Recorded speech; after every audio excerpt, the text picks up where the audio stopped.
Եթերում ազատ լուրերի գլխավոր թողարկումն է, ստուդիայում ձեզ համար աշխատում են Արա Աբրահամյանը և Մարի Մինասյանը, բարի երեկո, օրվա իրադարձությունները նախամարում։ Վերջին օրերին որոշ օգտատերեր սոցցանցերում հրապարակում են առաջնագծի կամ բանակային դիրքերի վերաբերյալ տարատեսակ իրականությանը չհամապատասխանող տեղեկություններ, Պաշտպանության նախարարը սահմանային իրավիճակի մասին։ Իսկ Պաշտպանության և անվտանգության հարցերով մշտական հանձնաժողովի նիստում Սուրեն Պապիկյանը ներկայացրել է կառավարության 2021-26 թվականների ծրագրի 24 թվականին իրականացված աշխատանքի ու արդյունքների մասին հաշվետվությունը։ Հարավային Կովկասում ստեղծված իրավիճակն ըստ ոլորտի մասնագետների կարող է ընթանալ անկանխատեսելի այնպիսի զարգացումներով, որոնք պահանջում են բազմաշերտ վերլուծություն։ Այդ համատեքստում առանձնահատուկ ուշադրության են արժանի ՆԱՏՕ-ի նախկին գլխավոր քարտուղար Անդերս Ֆոգ Ռասմուսենի Իջևանում հրավիրած ասուլիսը, դրա ընթացքում հնչեցրած դիտարկումները։ Թուրքիայում րոպե առ րոպե լարվածությունն աճում է, իրավապահ մարմինները կոշտ միջոցներ են ձեռնարկում ցուցարարների նկատմամբ։ Էրդողանը վերջապես անդրադարձել է իր քաղաքական մրցակցի ձերբակալությանը։ Թուրքիայում տեղի ունեցողի մասին փաստերը կհամադրի Այդա Կիրակոսյանը։ 2021 թվականից Հայաստանում մարտի 21-ը նշվում է նաև որպես Անտառագետի օր։ Հայ անտառի տնօրեն Սևակ Մարկոսյանը ներկայացրել է, թե օրվա կապակցությամբ միջազգային հանրությունը ինչ խորհուրդ է ընտրել։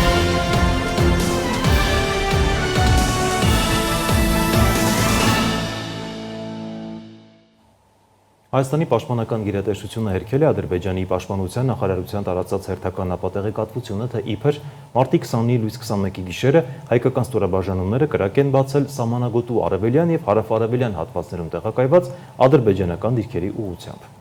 Վերջին օրերին որոշ օգտատերեր սոցցանցերում հրապարակում են առաջնագծի կամ բանակային դիրքերի վերաբերյալ տարատեսակ իրականությանը չհամապատասխանող տեղեկություններ։ ՊՆ-ն հորդորում է զերծ մնալ սահմանային իրադրությանն առնչվող ոչ ստույգ տեղեկություններ հրապարակելուց և հետևել պաշտոնական լրահոսին։ Ազգային ժողովում զորքերի տեղաշարժի վերաբերյալ շրջանառվող լուրերին անդրադարձել է նաև Պաշտպանության նախարար Սուրեն Պապիկյանը։ Արբանյակային նկարները չեն կարող ցույց տալ գնդակների կրակելու չկրակելու մասին։ Դրա համար պետք են տեսագրություններ։ Իսկ քանի որ մեղադրողը մենք չենք, այլ մեր հարևանները, մենք դրա համար ասում ենք, եթե ունեք ապացույցներ, տեսանյութեր տրամադրեք մեզ։ Մենք պատրաստ ենք ուսումնասիրել, հետաքննել։ Մինչ օրս չենք ստացել նմանատիպ արձագանքներ։ Ես չեմ կարող գնահատական տալ, թե ինչու է տարածվել նման տեղեկատվություն։ Սա մեր գնահատականն է եղած փաստերի հիման վրա։ Եթե կլինեն փաստեր, մենք պատրաստ ենք ուսումնասիրել, հետաքննել։ Հարգելի գործընկերներ, որպեսզի նման գնահատական տան, պետք են հետախուզական տվյալներ։ Այս պահին գետնի վրա նման երևույթ տեսանելի չէ։ Մամուլում տեղի ունեցող ապատեղեկատվությունը նրա մասին, որ տեղի են ունենում կուտակումներ, զորքերի տեղաշարժեր, Պաշտպանության նախարարությունը չի հաստատում բոլոր վտանգավոր կրակոցները, խախտումները, որոնք ուղղված են մեր դիրքերի վրա, մեր անձնակազմի վրա, մշտապես Պաշտպանության նախարարության կողմից տրվել են հաղորդագրություն։ Թեև ադրբեջանական կողմը երբեմն տարածում էր հայտարարություններ հրադադարի ռեժիմի խախտումների վերաբերյալ, սակայն տարվա ընթացքում օպերատիվ իրավիճակը ընդհանուր առմամբ մնացել է համեմատաբար կայուն։ Այս մասին Սուրեն Պապիկյանը հայտարարել է Պաշտպանության և անվտանգության հարցերով մշտական հանձնաժողովի նիստի ժամանակ։ Նա նաև ներկայացրել է կառավարության 2021-26 թվականների ծրագրի 2024 թվականին իրականացված աշխատանքի ու արդյունքների մասին հաշվետվությունը։ Հանձնաժողովի անդամներին զեկույցի այլ մանրամասներ նախարարը հայտնել է նիստի փակ հատվածում։ Հարգելի պարոն Քոչարյան, հանձնաժողովի հարգելի անդամներ, ես հանդես կգամ բաց հատվածի կարճ ելույթով, այնուհետև կխնդրեմ նիստը փակել, որպեսզի մենք կարողանանք անդրադառնալ հույժ գաղտնի, ինչպես նաև թվային այնպիսի տվյալների, որոնք ցանկալի չէ, որ բաց ֆորմատում հնչեն։ Առաջնորդվելով կառավարության ծրագրում առաջադրված խնդիրներով 2024 թվականի ընթացքում Պաշտպանության նախարարությունը շարունակել է գործունեությունը զինված ուժերի բարեփոխումների, պաշտպանական կարողությունների, ռազմատեխնիկական համագործակցության զարգացման, միջազգային ինտեգրման գործընթացների համադրման, արհեստավարժ բանակի անցման, ռազմական կրթության, ռեսուրսների համալրման, սոցիալական ապահովման և այլ ուղղություններով։ Չնայած հրադադարի ռեժիմի խախտման դեպքերի մասին ադրբեջանական կողմի ժամանակ առ ժամանակ տարածած տեղեկությունների ընդհանուր առմամբ ամբողջ տարվա ընթացքում պահպանվել է հարաբերական կայուն օպերատիվ իրադրություն։ Բաքուն պատրաստ է ստորագրել Հայաստանի եւ Ադրբեջանի միջև խաղաղության եւ միջպետական հարաբերությունների հաստատման մասին համաձայնագիրը միայն այն բանից հետո, երբ Երևանը կվերացնի փաստաթղթի ստորագրմանը խանգարող խնդիրները, հայտարարել է Ադրբեջանի արտգործնախարարությունը, դատապարտելով Հայաստանի արտաքին քաղաքական գերատեսչության ղեկավար Արարատ Միրզոյանի ելույթը Բրազիլիայի արտգործնախարարի հետ համատեղ ասուլիսի ժամանակ։ Այդ խնդիրների թվում Բաքուն կրկնել է Հայաստանի սահմանադրության մեջ փոփոխություններ կատարելու, Մինսկի խումբը լուծարելու պահանջները։ Բաքվում նաև հայտարարել են, որ եթե Երևանը շահագրգռված է լուծել հումանիտար խնդիրները, ապա Հայաստանը պետք է ապահովի ադրբեջանցիների վերաբնակեցումը Հայաստանում եւ տեղեկացնի մոտ 4000 անհետ կորած ադրբեջանցիների գտնվելու վայրի մասին, նաև գործակցի ականների քարտեզների տրամադրման հարցում։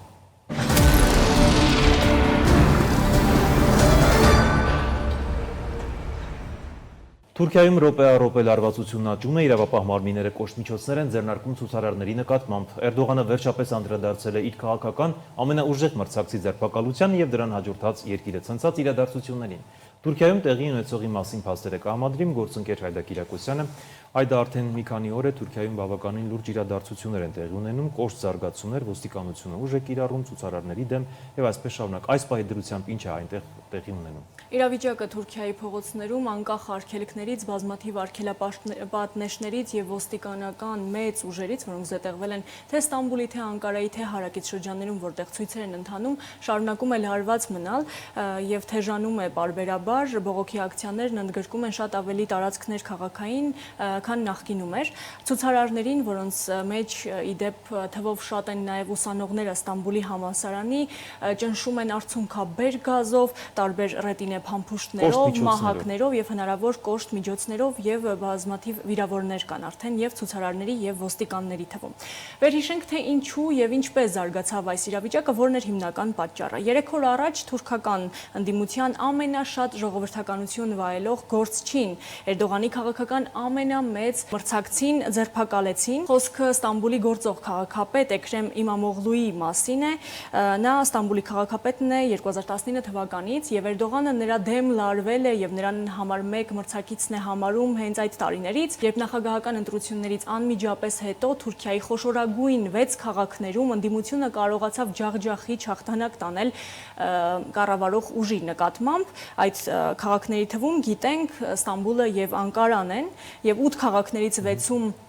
պարտվել ընդդիմությանը իսկապես մտահոգիչ ցուցիչ պիտի լինի իշխող ուժի համար։ Եվ 16 միլիոնից ավելի բնակչություն ունեցող Ստամբուլում էլ ընդդիմադիր գործիչը Իմամօղլուն կարողացավ 11.5% ձայնով ավելի քվեներ հավաքել, քան Էրդողանի իշխող կուսակցության անդամներ։ Եվ կրքերը էլ ավելի թեժացան, երբ Իմամօղլուն որոշեց իրենց կուսակցության անունից առաջադրվել որպես առաջիկա նախագահական ընտրություններին Էրդողանի գլխավոր մրցակից եւ այդ պատասխանատվությունը վերցրեց իր վրա։ Այս որոշումը, այս դիմումը, ընդ որում այդ ընտրությունը կիրակի օրը պիտի տեղի ունենա, ամսի 23-ին, ինչը բնականաբար արդեն տապալված կարող ենք համարել, ճակատագրական եղավ նրա համար։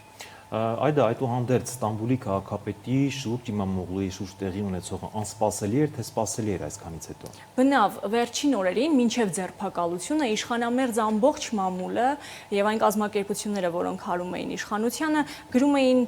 նրա մասին սարսափելի վատ հոդվածներ, խախտումների, կոռուպցիոն ռիսկերի եւ հնարավոր ներկայացվող մեղադրանքներից մեկը 1990 թվականին Ստամբուլի համալսարանից ստացած դիպլոմին էր վերաբերում։ Այս քննարկումներից հետո Ստամբուլի համալսարանը արդեն օրերս չեղարկեց Իմամօղլուի դիպլոմը եւ հայտարարեց, թե այն խախտումներով է տրվել։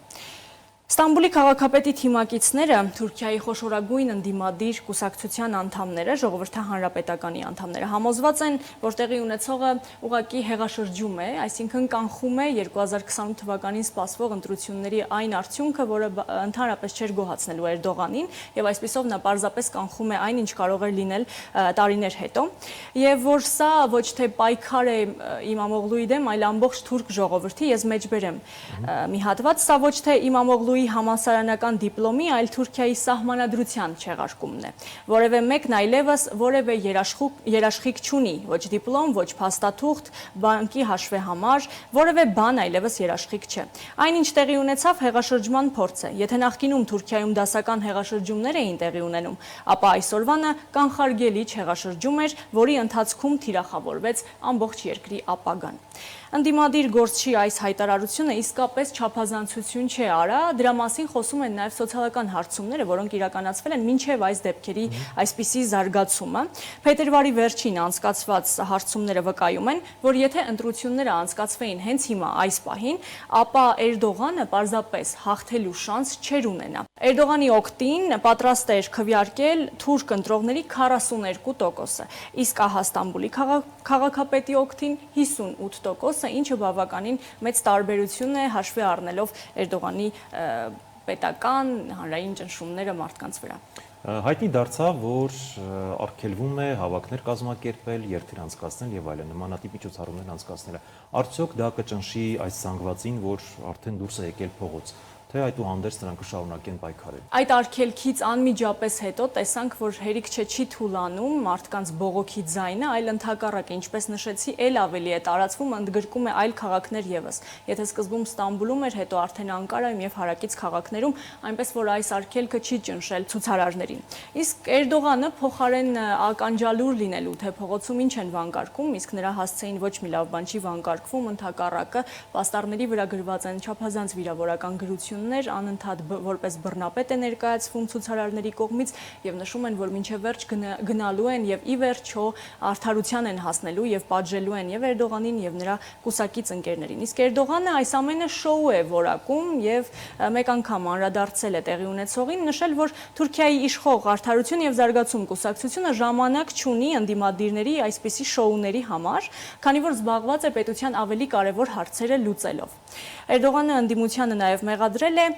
փոքրիկ այս միջադեպը քաղաքականացնելու եւ մեծ քաղաքական շոուի վերածելու համար, որպեսզի քաղաքական դիվիդենդներ հավաքեն։ Չքաղաքականացնել այսպիսի իրավիճակ, այսպիսի իրադարձությունը չենք կարող, այն էլ այս պահին, երբ Իմամօղլուն փորձում էր առաջադրվել նախագահի թեկնածու եւ դրա մասին խոսում են նաեւ Եվրոպայից եկած արձագանքները, տարբեր երկրներից կոչ են անում Էրդողանին դադարեցնել քաղաքական հետապնդումը եւ վերջ տալ փողոցում կատարվողին, որովհետեւ այնինչ կատարվում է ժողովրդավարության մասին չէ առնվազն։ Իսկ ըստ փորձագետների այսպիսի իրադարձություններից հետո Իմամօղլուն ել ավելի քաղաքական բարձր վարկանիշով է գնալու դեպի ընտրություններ, եթե իհարկե նրան թույլ տան, որովհետեւ դիպլոմից զրկելը արդեն նշանակում է, որ պարզապես թույլ չեն տալու մասնակցել ընտրություններին որպես նախագահի թեկնածու։ Ամեն դեպքում կարող է փողոցային պայքարը ճակատագրական լինել, վճռորոշ լինել եւ ինչ որ բան փոխել գոնե վերջին տարիներին Թուրքիայում որպես ժողովրդավարության գնացող նոր քայլ։ Շնորհակալ եմ այդը հանգամանալից ներկայացնելու համար։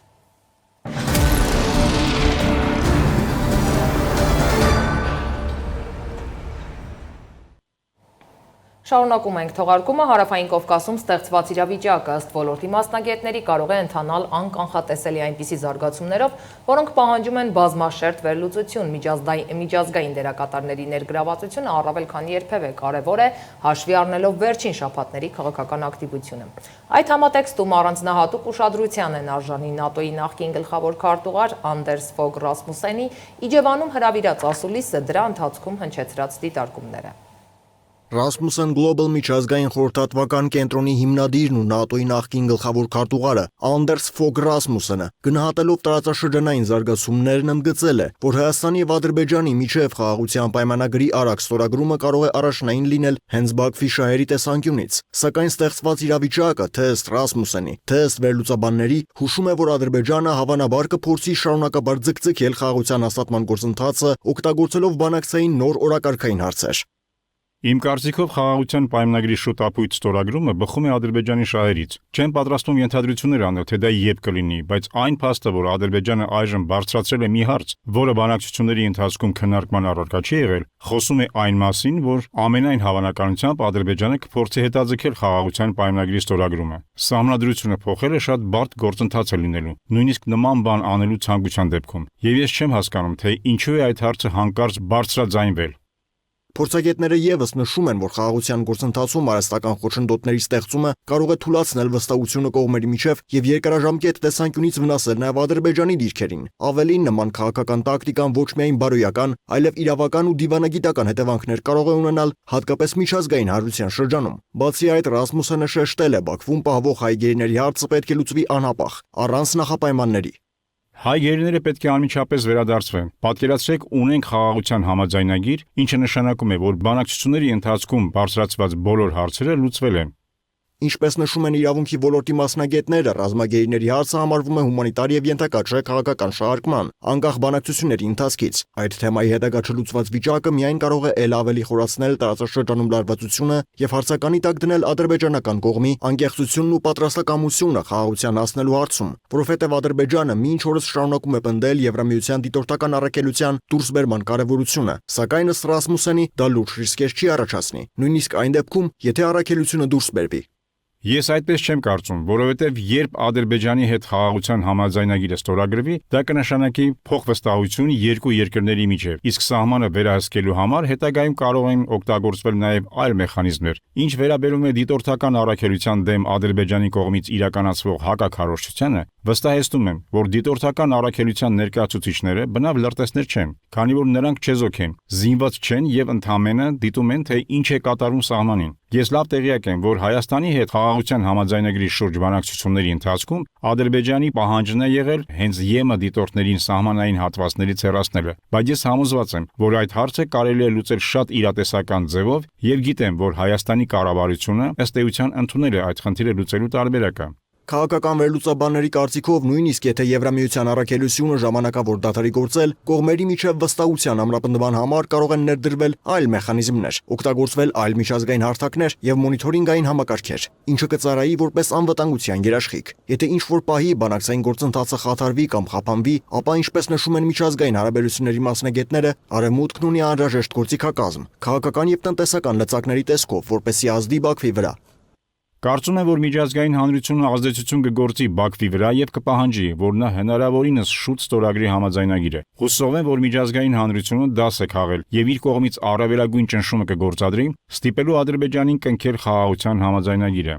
Իսկ միջազգային հարթակներում սպասելի է, որ Եվրոպական միությունը, ինչպես նախկինում, այդպես էլ հիմա, կօգտագործի իր էներգետիկ լծակները, որպես խթան խաղաղ գործընթացին, ինչն ըստ փորձագետների Բաքվի համար կարևոր ազդակ կարող է լինել։ Միևնույն ժամանակ Ռասմուսյանը հույս է հայտնել, որ միջազգային հանրությունը հստակ մեսիջներ կուղարկի Ադրբեջանին, պարզ եւ ուղիղ սահմանելով հնարավոր ռազմական գործողությունների անթույլատրելիությունը։ Նշեմ, որ տեղեկատվության չեն տիրապետում Ադրբեջանի կողմից Հայաստանի դեմ հավանական ռազմական գործողություն նախապատրաստելու վերաբերյալ։ Ես հույս ունեմ, որ միջազգային հանրությունը իր կողմից ուղերձ կհղի Ադրբեջանին, որ վերջինիս հարձակումը կամ ռազմական ագրեսիան Հայաստանի նկատմամբ չի կարող ընդունելի լինել միջազգային հանրության համար։ Շեշտեմ, որ չպետք է կորսվի Հայաստանի եւ Ադրբեջանի միջև խաղաղության հասնելու այն հնարավորությունը, որը տրվել է կողմերի միջև ձեռք բերված խաղաղության համաձայնագրի շուրջ համաձայնության հասնելու շնորհիվ։ Վերլուծաբաններն ընդգծում են, որ անգամ լռությունը կարող է դիտվել որպես թույլատրություն, ուստի միջազգային հանրության դերակատարումն ունի առանցքային նշանակություն։ Իդեպ Ռասմուսյանը մարտի 20-ին Իջևանում հանդիպել է Հայաստանում գործունեություն իրականացնող Եվրամիության դիտորդական առաքելության ներկայացուցիչների հետ։ Ռասմուսյանի այցը հատկապես խորհրդանշական է, քանի որ նրան ուղեկցում են մեծ յոթնյակի երկրների եւ Եվրամիության դեսպանները։ Հարկ է նշել, որ այս այցի շրջանակներում ձևակերպվել են 3 առանցքային ուղերձներ։ Առաջինը Արևմուտքն աջակցում է Հարավային Կովկասում խաղաղության հաստատմանը, երկրորդը եկել է ժամանակը, որ Հայաստան-Եվրամիություն հարաբերությունները նոր մակարդակի բարձրացվեն, երրորդ եւ ոչ պակաս կարևոր ուղերձն այն է, որ արևմտյան պետությունները աջակցում են վարչապետ Փաշինյանի առաջ քաշած խաղաղության խաչմերուկ նախաձեռնությանը, այն համարելով տարածաշրջանի կայունության եւ զարգացման հիմնասյուն։ Իսկ ասուլիսի հաջորդ օրը, մարտի 21-ին, ՆԱՏՕ-ի նախկին գլխավոր քարտուղարին ընդունել է վարչապետ Նիկոլ Փաշինյանը։ Քննարկվել են տարածաշրջանային զարգացումները, հատկապես Հայաստան-Ադրբեջան խաղաղության համաձայնագրի նախագծի շուրջ ընթացող գործընթացը։ Վարչապետ Փաշինյանը վերահաստատել է փաստաթուղթը ստորագրելու Հայաստանի պատրաստակամությունը, նշելով, որ դա հանդիսանում է կարևոր քայլ տարածաշրջանում խաղաղության եւ կայունության ամրապնդման ուղղությամբ։ Զրույցի ընթացքում անդրադարձ է կատարվել նաև Հայաստան-Եվրամիություն գործակցությանը, Եվրամիության աջակցությամբ Հայաստանում իրականացվող բարեփոխումների ընթացքին։ Անդրանիկ Ավետիսյան, Free News, Ազատ լուրեր։ Անդրադառնանք միջազգային լրահոսին, ԱՄՆ նախագահ Դոնալդ Թրամփը հայտարարել է, որ Վաշինգտոնն ու Կիևը հանքային եւ բնական պաշարների հարցով փաստաթուղթը կստորագրեն առաջիկայում։ Թրամփը միաժամանակ նշել է, որ Ուկրաինայում հրադադար հաստատելու հարցով բանակցությունները շարունակվում են։ Միջազգային մյուս լուրերը տեսաշարով։ Ուկրաինայի նախագահ Վոլոդիմիր Զելենսկին հայտարարել է, որ ուկրաինացի փորձագետները ներկա կլինեն ԱՄՆ-ի եւ Ռուսաստանի մասնակցությամբ առաջիկա բանակցություններին, բայց չեն գտնվի Ռուսաստանի հետ նույն սենյակում։ Ավելի վաղ Կրեմլից հայտնել էին, որ ռուս եւ ամերիկացի փորձագետները մարտի 24-ին Սաուդյան Արաբիայում հնարավոր խաղաղ կարգավորման շուրջ բանակցություններում կքննարկեն նաեւ Սևծովում նավագնացության անվտանգությունն ապահովելու ուղիները։ Այնտեղ տեխնիկական խմբեր ներկա կլինեն, ես այսպես եմ հասկանում, կլինի Ուկրաինայի եւ ԱՄՆ-ի հանդիպում, իսկ հետո մաքոքային դիվանագիտություն, ինչպես ասել են մեր ամերիկացի գործընկերները, ԱՄՆ-ն Ռուսաստանի հետ, ասել է Զելենսկին Նորվեգիայի վարչապետի հետ ասուլիսում։ Ռուսաստանի անվտանգության խորհրդի քարտուղար Սերգեյ Շոյգուն ժամանել է Հյուսիսային Կորեա, նշվում է, որ Փեյնյանում նախատեսված են հանդիպումներ Հյուսիսային Կորեայի առաջնորդ Կիմ Չեն Ընի եւ այլ պաշտոնյաների հետ, այցից այլ մանրամասներ դեռ չեն հաղորդվում։ Հյուսիսային Կորեան երկիրոտ դասի հրթիռ է փորձարկել, որը հաջող է անցել, դրանց հետևել են Հյուսիսային Կորեայի առաջնորդ Կիմ Չեն Ընը, նաև Կորեայի աշխատավորական կուսակցության կենտրոնական կոմիտեի ռազմական անդամները։ Հյուսիսային Կորեայի գլխավոր հրթիռային բյուրոն հրթիռի փորձնական արձակում է իրականացրել համակողմանիորեն ստուգելու դրա մարտական բնութագրերը, հստակեցվում է, որ նոր մոդելի հրթիռի արտադրությունն արդեն մեկնարկել է, մանրամասներ չեն հաղորդվում։ Հյուսիսային Կորեայի լրատվամիջոցները հրապարակել են նաև լուսանկարներ, որոնցում երևում է, որ հրթիռը պայթել է թիրախը խոցելուց հետո, ենթադրվում է, որ արձակումից հետո հրթիռի մարտունակությունը գնահատվել է որպես գերազանց, իսկ ընդհանուր հուսալիությունը շատ բարձր։ Լոնդոնի Հիթրոու օդանավակայանը մարտի 21-ին փակվել է, քանի որ այն էլեկտրականությամբ մատակարարող ենթակայանում խոշոր հրդեհ է տեղի ունեցել։ Հիթրոուն Մեծ Բրիտանիայի ամենազբաղված օդանավակայանն է, ուստի դրա փակումից տուժել են մեծ թվով ուղևորներ։ Ըստ Flight Radar 24-ի տվյալների, օդանավակայանի փակվելը ազդել է առնվազն 1351 չվերթի վրա։ Օդանավակայանի վարչակազմը նախազգուշացրել է, որ առաջիկա օրերին եւս սպասվում են աշխատանքի լուրջ խափանումներ։ Հիթրոու մեկնող ինքնաթիռների մի մասն ընդունել է Լոնդոնի Գեթվիկ օդանավակայանը, որոշ ինքնաթիռներ վայրէջք են կատարել Մեծ Բրիտանիայի եւ Եվրոպայի տարբեր քաղաքներում։ Լոնդոնի արևմուտքում գտնվող Հեյս քաղաքի ենթակայանում բռնկված հրդեհի պատճառով հազարավոր տոներ մնացել են առանց էլեկտրականության, շուրջ 150 մարդ տարհանվել է մոտակա շենքերից։ Հրդեհի պատճառն առայժմ հայտնի չէ։ Հութիների Անսար Ալլա շարժման ռազմական խոսնակ Յահյա Սարին հայտնել է, որ Եմենի զինված ուժերը հատուկ ռազմական գործողություն են իրականացրել հիպերձայնային բալիստիկ հրթիռով, թիրախավորելով Թել Ավիվից հարավ գտնվող իսրայելական ռազմական օբյեկտը։ Սարին ընդգծել է, որ գործողությունը հաջողությամբ հասել է իր նպատակին, նշելով, որ սա երկրորդ նմանատիպ թիրախավորումն է 24 ժամվա ընթացքում։ Պաշտոնյայի խոսքով գազային աջակցող հութիների գործողությունները չեն դադարի, որքան էլ շարունակվի Եմենի դեմ ԱՄՆ-ի ագրեսիան։ Ռուսաստանը եւ Ուկրաինան շարունակում են հարվածներ հասցնել մեկը մյուսի տարածքին։ Ուկրաինայի Օդեսայի շրջանը ռուսական ուժերի կողմից ենթարկվել է զանգվածային հարձակման, որի հետևանքով 3 դեռահաս վիրավորվել են։ Ուկրաինայի արտակարգ իրավիճակների պետական ծառայությունը նաեւ հայտնել է, որ բռնկվել են բազմաթիվ հրդեհներ։ Բացի այդ, գերատեսչությունը հայտնել է, որ Զապորոժիեում ռուսական ավիառումբերի հարվածների հետևանքով 5 մարդ վիրավորվել է, այդ թվում երեխա։ Այրվել են մեքենաներ, բնակելի տներ։ Իսկ Ռուսաստանի Կրասնոդարի շրջանում այրվող նավթաբազայում պայթյուն է տեղի ունեցել, որի հետևանքով 2 մարդ վիրավորվել է նավթաբազայի տարածքում։ Հրդեհը բռնկվել էր մարտի 19-ի գիշերը ուկրաինական անօդաչու թռչող սարքերի հարձակման հետևանքով։ Ըստ տարածաշրջանային օպերատիվ շտաբի տվյալների, հրդեհի մակերեսը սկզբում եղել է 20 քառակուսի մետր, սակայն կրակը տարածվել է ընդգրկելով 10,000 քառակուսի մետր տարածություն։ Մարտի 21-ի գիշերը կրակը կլանել է եւս 1 ռեզերվուար։ Ֆրանսիայի նախագահ Էմանուել Մակրոնը հաստատել է, որ Ուկրաինային աջակցող երկրների կոալիցիայի առաջնորդները կհանդիպեն Փարիզում հաջորդ 5 շաբթի քննարկելու խաղաղապահներ ուղարկելու եւ Կիևին անվտանգության երաշխիքներ տրամադրելու հարցը, եթե Ռուսաստանի հետ խաղաղություն ձեռք բերվի։ Մենք կանցկացնենք կամավորների կոալիցիայի հերթական հանդիպումը, Վոլոդիմիր Զելենսկու ներկայությամբ ասել է Մակրոնը լրագրողներին Բրիտանիայում ավելի քան 20 երկրների ռազմական ղեկավարների հետ հանդիպումից հետո։ Անդրադառնանք այլ թեմաների, սահմանային կետերում ավելի ուժեղացրել ենք հսկողությունը եւ կարողացել ենք տասնյակ կիլոգրամներով թմրամիջոցներ հայտնաբերել։ Այս մասին ազգային ժողովում լրագրողների զրույցում հայտարարել է ներքին գործերի նախարար Արփինե Սարգսյանը։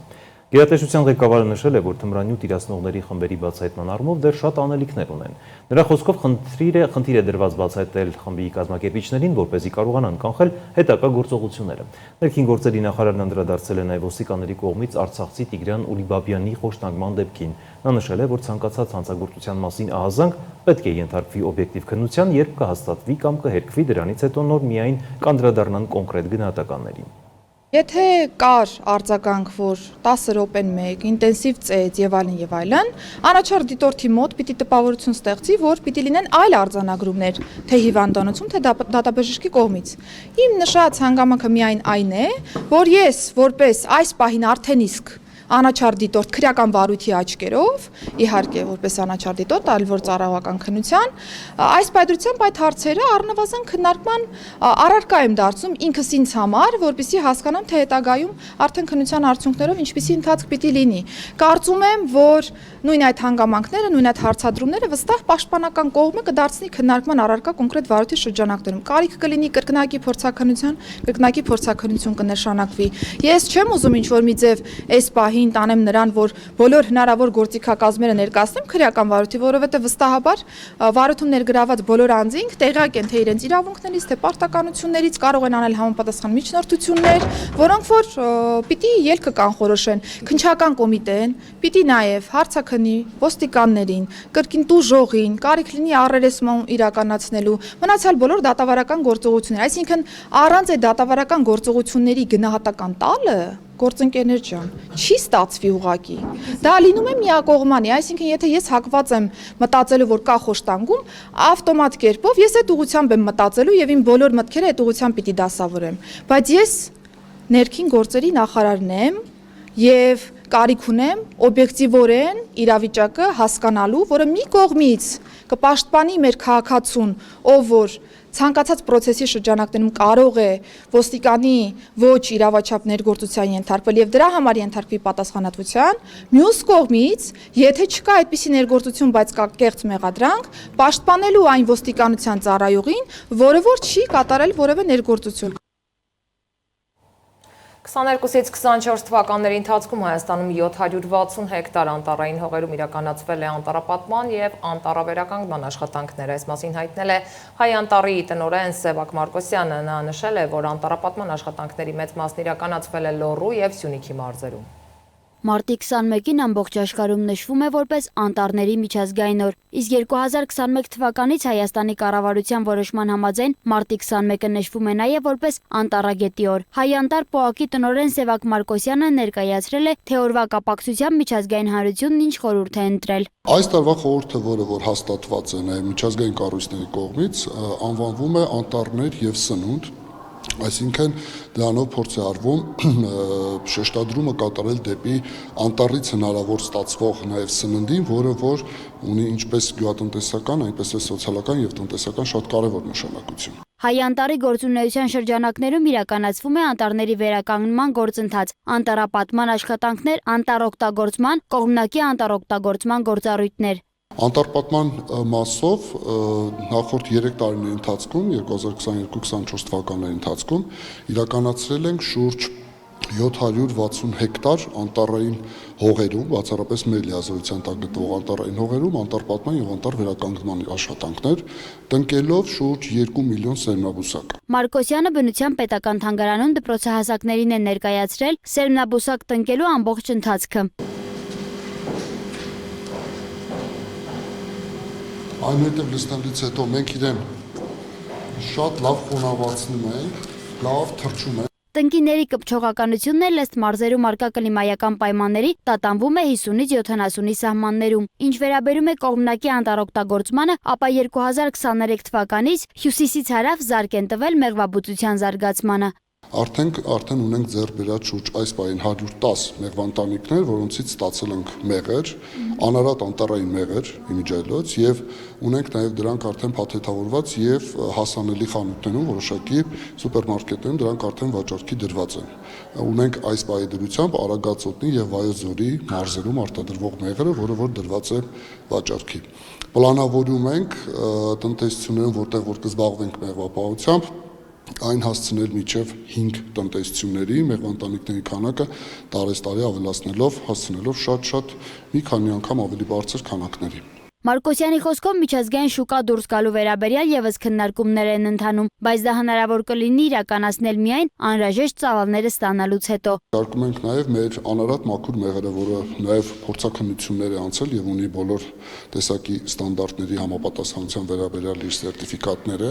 դիտարկում ենք նաև ժամանակի ընթառաջա միջազգային գործընկերների հետ համատեղ քննարկելով ստանալ նաև բոլոր թույլտվությունները եւ այո դիտում ենք նաև ինչու՞ չէ 1-2 տարի հետո նաև դեպի ճանապարհ եվրոպական շուկա։ Հայաստանում անտառապատ տարածքների գերակշռ մասը գտնվում է Լոռու, Տավուշի եւ Սյունիքի մարզերում, եւ ՊՕԱԿ-ն անտառապատման աշխատանքների հիմնական մասն իրականացնում է հենց այս մարզերում։ Լոռու մարզում մեզ մոտ աչքի են ընկնում հիմնականում անտառապատման աշխատանքներով Վանաձորի, Տաշիրի, Ստեփանավանի անտառտնտեսություն մասնաճյուղերը, իսկ հարավային հատվածում արդեն Սիսիանի, Գորիսի եւ Կապանի անտառտնտեսություն մասնաճյուղերի հսկողության կառավարման տակ գտնող անտառային հողերը։ Մարկոսյանը նաև տեղեկացրել է, որ անտառապատման աշխատանքներին հաջորդող 8 տարիներին տնկիների ամբողջ քնամքով զբաղվում է ՊՕԱԿ-ը, որից հետո դրանք գույքագրվում են եւ կարգավիճակով պայմանավորված տեղափոխվում անտառային շարք։ Սոնա Գիշյան, Տիգրան Ղազարյան, Free News, Ազատ լուրեր։ Այսքանը վերջում կարող եք ծանոթանալ նաև եղանակի տեսությանը։ Ցտեսություն։